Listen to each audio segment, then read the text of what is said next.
গিয়া আর একটা ভেতরের সৌন্দর্য, ছোট বাচ্চাদের ঘর, তারপরে এই যে এই যে এটাও পুরোটা কাঠের তৈরি ঘর, এটা লাফানোরই, এখানে বাচ্চারা লাফায়। এই এটা আসলে এটা বাগান বাড়ির মতো, এই অন্যরকম সৌন্দর্য।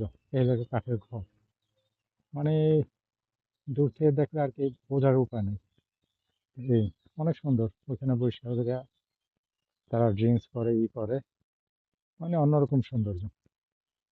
এই মানে অপরূপ সৌন্দর্য, মানে ওইখানে গিয়া শীতকালে এখানে আগুনের দেয়, ওই যে কাঠ আছে আগুনের দেয়, এখান থেকে করে তারা তাপটা নেয়। এই অন্যরকম সৌন্দর্য। এটা সম্ভবত কাঠের ঘর আনা। আজকে তোমাকে এমন একটা বাড়ি দেখাবো, এই বাড়িটা পুরোটা এই জায়গায় কাঠের তৈরি।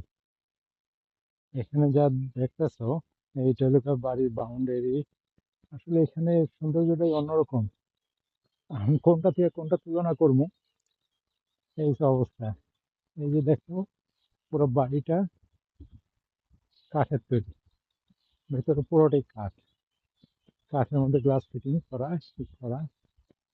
অনেক সুন্দর। আর এই সাইডে সারি সারি ভাবে গাছের লাগানো, ভেতরে বাগান বাড়ির মতো।